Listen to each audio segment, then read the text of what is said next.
Good morning, everyone. My name is Mighty Stream. I'm going to do your January the 4th, just for today, in a meditation.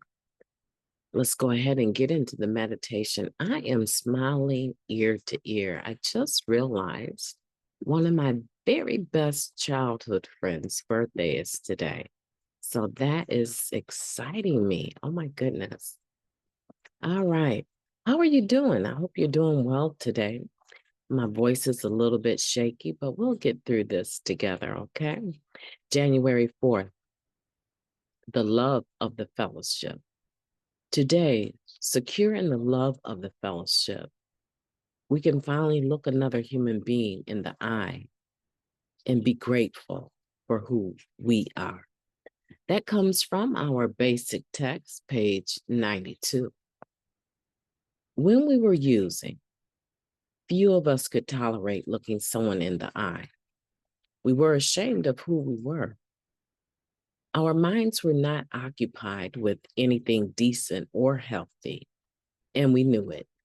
Our time, money, and energy weren't spent building loving relationships, sharing with others, or seeking to better our communities.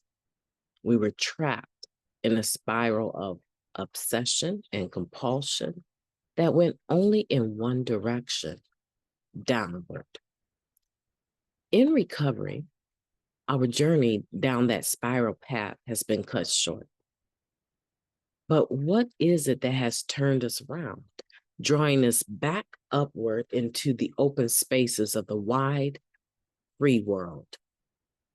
The love of the fellowship has done this. In the company of other addicts, we knew we would not be rejected. By the example of other addicts, we were shown how to begin taking a positive part in the life around us. When we were unsure which way to turn, when we stumbled, when we had to correct a wrong we'd done, we knew our fellow members were there to encourage us. Slowly, we've gotten the feel of our freedom. No longer are we locked up in our disease. We are free to build and grow and share along with everyone else.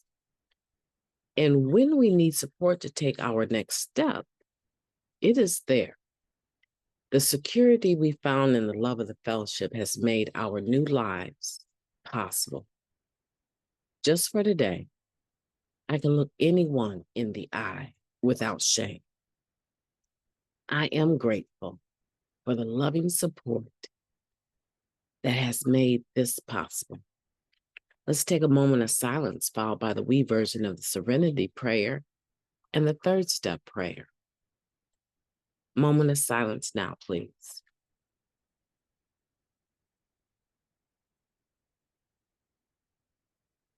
Thank you, God. Grant us the serenity to accept the things that we cannot change, the courage to change the things that we can, and the wisdom to know the difference. God, take my will in my life, guide me in my recovery, and show me how to live. Just for today, please and thank you. You know, I've just started adding the third step prayer, and it's a prayer that I say quite often. And so I put it in the first person. But of course, I mean we. Okay, so I will work on that. The love of the fellowship. Now we're talking about being able to finally look anyone in the eye and be grateful for who we are. I think the spirit of gratitude, when I'm grateful, I have value or appreciation for something. And generally speaking, when I think about being grateful, I don't, it's not natural. It doesn't come to my mind that I'm grateful for who I am. Even though, mind you, I am, it's not the first thing that comes to our minds, right? Because we always associate gratitude with something outside of ourselves, whether it be another human being, or a position, a situation. I think of person, places, and things when I think of gratitude, having gratitude. So let's dig into this, because now we're talking about our being grateful for who we are. There's some of us that fluctuate on that. Some of us really are grateful for who we are. We can finally look another person in the eye and not have a sense of inferiority, right? And not have a sense of any being other than the fact that we're in that moment sharing it with someone. And I'll tell you what, having gratitude for who I am allows me. I want you to listen to this really carefully, because I feel I'm on to something here. Because when I have gratitude for who I am, I don't have to come to the table with a pre or a rehearsed line or comeback. I don't have to come to the table pretending to be interested in who you are.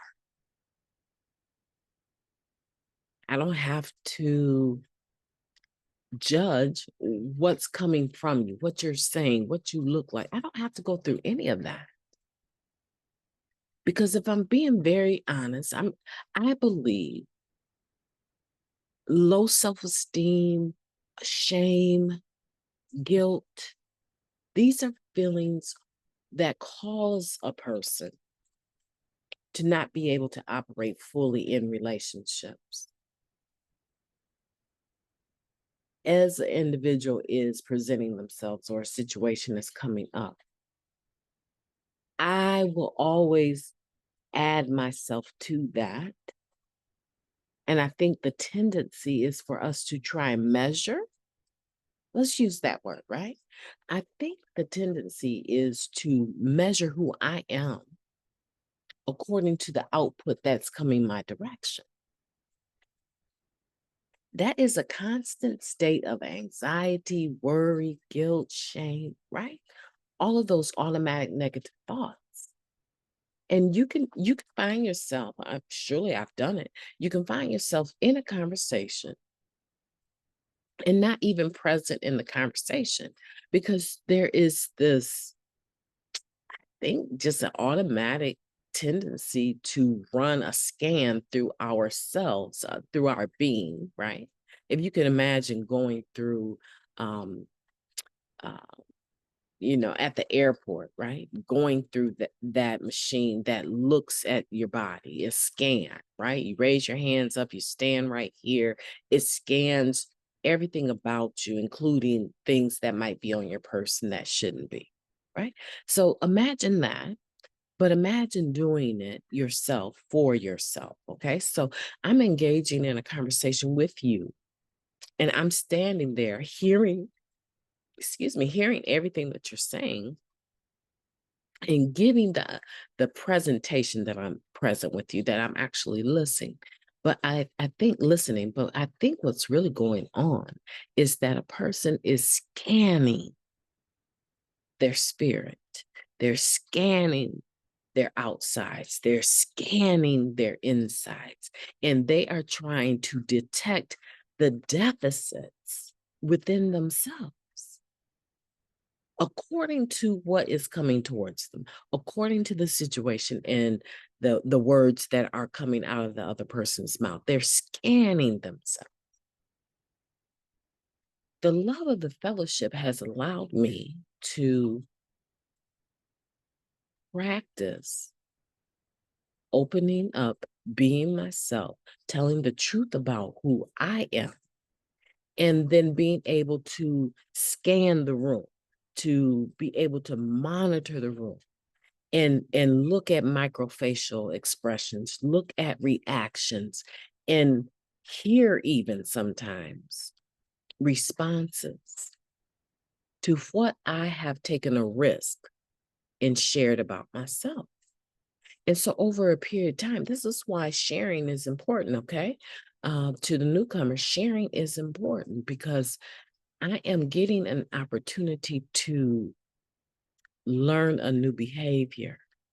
I'm getting an opportunity to be able to see they're still hugging me and telling me to keep coming back after I just shared that. Oh, that's nice. I like that. I feel valued. I feel affirmed. I feel accepted, right? Oh man, I'm just almost in tears. I feel accepted. So as I practice this, I begin to see how it's the norm. It's not something that just happens. It's the norm. That's why we tell most formats said they're in the meeting, say there's no cross sharing. Keep the focus on yourself. There is an intention of Narcotics Anonymous to establish a culture of a fellowship that is full of love and receptive, inclusive of all individuals that have a desire to stop using. That's when you are a member. You're a member when you say you are. And their culture to establish this welcoming spirit, this love, that has historically been the case for all 12-step programs. I would say all, right? There's been some, historically, there's been some issues with being able to be inclusive with the Mother Fellowship, right? So Narcotics Anonymous is not like that. Alcohol is a drug. Everyone that has the disease of addiction is welcome here. And so when I'm sharing, I get to experience that. And my brain starts to develop a new understanding. So now what happens is that I can sit down with a person and be fully present. I'm not judging them and I'm not judging myself. I'm not scanning them and I'm not scanning myself. I have gratitude for who I am today. But I got that through the love of the fellowship and my taking a risk and allowing myself to experience the love of the fellowship and learn a new way to live.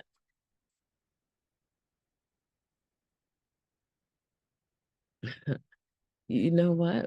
I just have so much gratitude just sitting here and saying that. Do you know how dark my thoughts used to be about who I am, about my value? And admittedly, the mental health status was so damaged. But the love of the fellowship has helped me to amend that, to make that better, to restore a healthy mental state, a healthy spiritual state, a healthy emotional state. And the physical state, there's been a lot of progress. People tell me all the time, you don't look like you're almost 60. And I laugh because I know it's my interaction with Narcotics Anonymous and staying clean that has restored my health in many ways. And I'm sure that's the case for you too. So today, this is what we're going to do, okay? Let's wrap up. This is what we're going to do. Today, when you get an opportunity to share, if you get an opportunity to share about your gratitude for the loving support that has made your recovery possible. That's our goal today, is to start hearing ourselves talk about how grateful we are for who we are in the fellowship that has allowed us the opportunity to learn a new way to live. My name is Mighty Stream. I've enjoyed talking to you. I hope that you will have a beautiful day on purpose.